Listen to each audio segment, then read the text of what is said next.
കർത്താവായ യേശുക്രിസ്തുവിൻ്റെ പരിശുദ്ധമായ നാമത്തിൽ എല്ലാ പ്രിയപ്പെട്ടവർക്കും മോർണിംഗ് ഡ്യൂ പ്രഭാത വചന ധ്യാനത്തിലേക്ക് സ്വാഗതം. കഴിഞ്ഞ ദിവസം നമ്മൾ ഏലിയാവിനെക്കുറിച്ചുള്ള ആത്മീക ചിന്തകൾ ചിന്തിക്കുവാൻ തക്കോണം കർത്താവ് നമ്മെ സഹായിച്ചു. യഹോവ എൻ്റെ ദൈവം എന്ന നാമധേയത്തിൽ ദൈവത്തോട് വ്യക്തിപരമായ പ്രാർത്ഥനയിലും ബന്ധത്തിലും ആയിരുന്നതായ ഏലിയാവ് അന്ന് രാജ്യം മുഴുവനും ബാൽ എന്ന ജാതീയ ദൈവത്തിലേക്ക് തിരിഞ്ഞപ്പോൾ ആ ബാൽ ദൈവം ആകാശത്തിൻ്റെയും മഴയുടെയും പ്രകൃതിയുടെ ദൈവമായി അവർ ചിത്രീകരിക്കുമ്പോൾ ബാൽ ദൈവം തങ്ങൾക്കൊരു അനുഗ്രഹമാകുമെന്ന് ചിന്തിക്കുന്ന ആളുകൾക്ക് മുമ്പാകെ ജീവനുള്ള ദൈവം ബാൽ ദൈവത്തെക്കാളും വലിയവനാണെന്നും യഹോവ മാത്രമേ ദേവന്മാരിൽ ദേവനായിട്ടുള്ളൂ എന്നും രാജ്യം അറിയേണ്ടതിനു വേണ്ടി ദൈവസന്നിധിയിൽ പ്രാർത്ഥിക്കുകയും അതിനുവേണ്ടി വില കൊടുക്കുകയും ചെയ്തതായ ഒരു മനുഷ്യനായിട്ടാണ് നമുക്ക് ഏലിയാവിനെ കാണുവാൻ കഴിയുന്നത്. ഏലിയാവ് പ്രാർത്ഥിച്ചു, ദൈവമേ ദേശത്ത് മഴ പെയ്യരുത്. താൻ ആ ദൂത് ഏറ്റെടുത്തിട്ട് ആഹാബ് രാജാവിനോട് പറയുകയാണ്, ഞാൻ പറഞ്ഞിട്ടല്ലാതെ ഈ ആണ്ടുകളിൽ മഞ്ഞും മഴയും ഉണ്ടാവുകയില്ല. അത് പറഞ്ഞ് തീർന്ന ശേഷം വീണ്ടും യഹോവയുടെ അരുളപ്പാട് ഏലിയാവിനുണ്ടായി. യഹോവ ഇപ്രകാരം പറഞ്ഞു, നീ ഇവിടെ നിന്ന് പുറപ്പെട്ട്. നമ്മൾ വായിക്കുന്നത് 1 രാജാക്കന്മാരുടെ പുസ്തകം 17-ാം അധ്യായം 2-3 വാക്യങ്ങൾ. പിന്നെ അവന് യഹോവയുടെ അരുളപ്പാട് ഉണ്ടായത് എന്തെന്നാൽ, നീ ഇവിടെ നിന്ന് പുറപ്പെട്ട് കിഴക്കോട്ട് ചെന്ന് യോർദാന് കിഴക്കുള്ള കെരീത്ത് തോടിനരികെ ഒളിച്ചിരിക്കുക. തോട്ടിൽ നിന്ന് നീ കുടിച്ചു കൊള്ളണം. അവിടെ നിനക്ക് ഭക്ഷണം തരേണ്ടതിന് ഞാൻ കാക്കയോട് കൽപ്പിച്ചിരിക്കുന്നു. നോക്കിക്കേ, ഈ ഒരു സന്ദേശം ഏലിയാവ് പറയുമ്പോൾ ദൈവം ഏലിയാവിനെ മറന്നു കളഞ്ഞോ? നമ്മൾ പലപ്പോഴും ചോദിക്കുന്ന ചോദ്യമാണ്, ദൈവം എന്നെ മറന്നു കളഞ്ഞോ? ദൈവനാമത്തിന് വേണ്ടി നിൽക്കുന്ന ഒരു വ്യക്തിയെ ദൈവം ഒരു നാളും മറക്കയില്ല എന്നുള്ളതായ സന്ദേശമാണ് നമുക്കിവിടെ കാണുവാൻ കഴിയുന്നത്.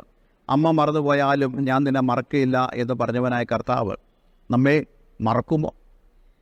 ക്ഷാമം പ്രവചിച്ചപ്പോൾ, അല്ലെങ്കിൽ ക്ഷാമത്തെക്കുറിച്ചുള്ള ആ പ്രാർത്ഥന ഏലിയാവ് പ്രാർത്ഥിച്ച് ക്ഷാമം വരുമെന്ന് ഉറപ്പുവരുത്തിയപ്പോൾ തൻ്റെ കാര്യം എന്തായി തീരുമെന്ന് ഏലിയാവ് ദൈവത്തോട് കൺസേണായി പറഞ്ഞില്ല. കാരണം ദൈവത്തിൽ വിശ്വസിക്കുന്ന ഒരു ഏലിയാവിനെയാണ് നമുക്ക് കാണാൻ കഴിയുന്നത്. പലപ്പോഴും നമ്മൾ നമ്മുടെ കാര്യങ്ങളിൽ വളരെ കൺസേൺഡ് ആകുന്നതിൻ്റെ പ്രധാനപ്പെട്ട കാര്യം നമുക്ക് ദൈവത്തിലുള്ള വിശ്വാസക്കുറവാണ്. ഇന്ന് ഞാൻ നിങ്ങളോട് പറയട്ടെ, അങ്ങനെ കൺസേൺ ഉള്ള ആളുകളോട് ദൈവത്തിൻ്റെ പരിശുദ്ധാത്മാവ് പറയുന്നു, നിങ്ങളുടെ വിശ്വാസം ദുർബലമായിപ്പോയി, നിങ്ങളുടെ വിശ്വാസത്തിൽ നിങ്ങൾക്ക് ശോഷണം സംഭവിച്ചു, അതുകൊണ്ടാണ് നിങ്ങൾ നിങ്ങളുടെ വിഷയങ്ങളെക്കുറിച്ച് വളരെ കൺസേൺ ആകുന്നത്. കർത്താവിൽ വിശ്വസിക്കുക, ദൈവത്തിൽ വിശ്വസിക്കുക.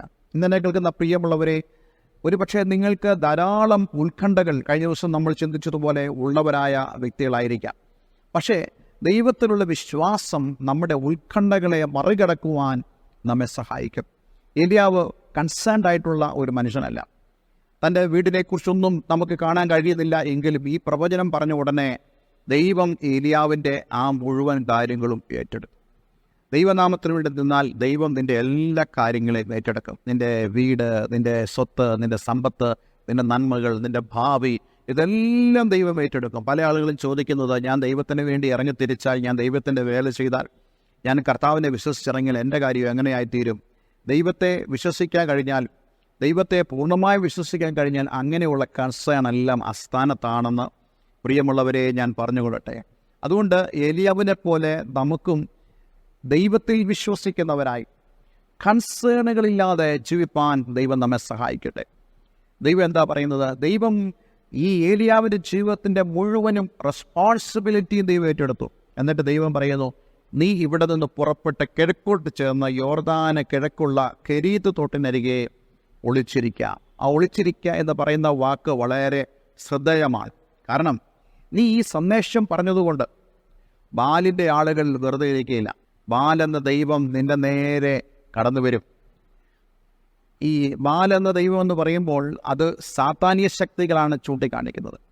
യഹോവയല്ലാത്ത ഏതൊരു ദൈവമാണെങ്കിലും അത് സാത്താൻ്റെ പ്രതിനിധികളാണെന്നുള്ള കാര്യം മറന്നു പോകരുത്. ജീവനുള്ള ദൈവം ഒരേ ഒരാളേ ഉള്ളൂ, അത് യഹോവയായ ദൈവമാണ്. ക്രിസ്ത്യാനികളുടെ ദൈവമല്ല യഹോവയായ ദൈവം. ഏതെങ്കിലും ഒരു രാജ്യത്തിൻ്റെയോ ഏതെങ്കിലും വർഗത്തിൻ്റെയോ വംശത്തിൻ്റെ ദൈവമല്ല യഹോവയായ ദൈവം. മറിച്ച് യഹോവയായ ദൈവം സകലരുടെയും ദൈവമാണ്. അതിനകത്ത് ജാതിയോ വർഗമോ വർണ്ണമോ ഭാഷയോ രാജ്യമോ ഒന്നുമില്ല എന്നുള്ള കാര്യം നമ്മൾ മനസ്സിലാക്കണം. പക്ഷേ യഹോവയല്ലാതെ മറ്റൊരു ദൈവം നമ്മുടെ മുമ്പിൽ വന്നാൽ അതിനർത്ഥം അത് പിശാചാണ്. ബാൽ എന്ന് പറയുന്നത് പിശാചാണ്. എന്താണ് സംഭവിച്ചത്? പിശാച് അടങ്ങിയിരിക്കുമ്പോൾ പിശാച് ഏലിയാവിന് നേരെ കടന്നു വരും. അതുകൊണ്ട് ദൈവം പറയുന്നു, നീ കെരീത്ത് തോട്ടിനരികെ ഒളിച്ചിരിക്കാം. നോക്കിക്കേ, ദൈവം ഹൈഡ് ചെയ്യുന്നത്, ദൈവം ഒളിപ്പിക്കുന്നത്. 91 സങ്കീർത്തനത്തിൽ നമുക്ക് കാണാൻ കഴിയുന്നുണ്ട്, അത്യുന്നതന്റെ മറവിൽ വസിക്കുകയും സർവശക്തൻ നിഴലിൻ കീഴെ പാർക്കുകയും ചെയ്യുന്നവൻ. കെരീത്ത് തോട്ടിലാണ് അവൻ ഒളിച്ചിരിക്കുന്നതെങ്കിലും he is under the wings of the Lord. അവൻ ദൈവത്തിൻ്റെ ചിറകിൻ്റെ ഉള്ളിലാണ്. നമ്മളൊക്കെ നമ്മളുടെ ദേശത്ത് ദൈവം നമ്മളെ ആക്കി വയ്ക്കുമ്പോഴും ഒരു കാര്യം നാം മനസ്സിലാക്കണം. നിങ്ങളുടെ ദേശം എന്ന് പറയുന്നത് ഒരുപക്ഷെ നിങ്ങൾക്ക് പല അഭിപ്രായങ്ങളുണ്ടാകാം. പക്ഷേ നിങ്ങൾ എവിടെ ആയിരിക്കുന്നുവോ അവിടെ നിങ്ങൾക്ക് ദൈവത്തിൻ്റെ ചിറക് മറവിടമാണ്. ഒന്നും ഒരു ദോഷവും ആർക്കും നിങ്ങൾക്കെതിരെ ചെയ്യുവാൻ കഴിയത്തില്ല. ഒരുപക്ഷെ ചില പ്രശ്നങ്ങൾ നിങ്ങൾ നേരിടുമായിരിക്കാം. പക്ഷേ ദൈവത്തിൻ്റെ ചിറകിൻ്റെ കീഴിലായതുകൊണ്ട് നിന്നെ തൊടുവാൻ ഒരു ശക്തിക്കും കഴിയത്തില്ല. അതുകൊണ്ട് ദൈവം ഏലിയാവിനോട് പറയുകയാണ്, നീ കെരീത്ത് തോട്ടിനരികെ ഒളിച്ചിരിക്കാം. നമ്മൾ ഇതിൻ്റെ അടുത്ത ഭാഗങ്ങൾ അടുത്ത ദിവസം പ്രഭാതത്തിൽ നമ്മൾ ചിന്തിക്കുന്നതാണ്. പക്ഷേ വളരെ പ്രധാനപ്പെട്ട ഒരു കാര്യമാണ് ദൈവം നമുക്ക് തരുന്നതായ സുരക്ഷിതത്വം. അതെവിടെയാണെങ്കിലും you are under the wings of the Lord. അത്യുന്നതൻ്റെ മറവിൽ വസിക്കുകയും സർവശക്തൻ്റെ നിഴലിൻ കീഴെ പാർക്കുകയും ചെയ്യുന്നവൻ. നിനക്കൊരു ദോഷവും സംഭവിക്കുകയില്ല. ജീവനും ഭക്തിക്കും വേണ്ടതെല്ലാം ദൈവം നിനക്ക് അവിടെ നൽകിത്തരും. ഇന്ന് നമുക്ക് ഒരു വാക്ക് പ്രാർത്ഥിക്കാം. സ്വർഗീയ പിതാവേ, അങ്ങ് ഞങ്ങളെ കേൾപ്പിച്ച മനോഹരമായ സന്ദേശത്തിനായി സ്തോത്രം. ഏലിയാവിനെ പോലെ ദൈവീക പ്രൊട്ടക്ഷൻ അനുഭവിക്കുന്നവരായി തീരുവാൻ ഞങ്ങളെ സഹായിക്കണമേ. ദൈവനാമത്തിന് വേണ്ടി ഞങ്ങൾ നിൽക്കുമ്പോൾ ഞങ്ങൾ സുരക്ഷിതരാണ്, ഞങ്ങൾ സംരക്ഷിക്കപ്പെട്ടിരിക്കുന്നു. ഞങ്ങളുടെ ജീവനും ഭക്തിക്കും വേണ്ടതെല്ലാം ദൈവം നൽകുന്നവനായ ദൈവമാണ്. അതിനായി ഞങ്ങൾ അങ്ങേക്ക് നന്ദി പറയുന്നു. ഈ വചനം കേട്ട ഏവരെ ഞാൻ യേശുവിൻ്റെ നാമത്തിൽ അനുഗ്രഹിക്കുന്നു. എല്ലാ നന്മകളാൽ നിറയപ്പെടട്ടെ. പ്രാർത്ഥന കേട്ടതിനായി നന്ദി, യേശു ക്രിസ്തുവിൻ നാമത്തിൽ തന്നെ. ആമേൻ, ആമേൻ. ഇന്നത്തെ വേദവചനം നിങ്ങളുടെ ജീവിതത്തിൽ അനുഗ്രഹപ്രദമായി തീർന്നു എന്ന് ഞാൻ വിശ്വസിക്കുന്നു. ഈ സ്ക്രീനിൽ കാണുന്ന ഫോൺ നമ്പറുകളിൽ ഞങ്ങളെ വിളിക്കുക. എല്ലാവർക്കും നല്ലൊരു ദിവസം ആശംസിക്കുന്നു. God bless you all.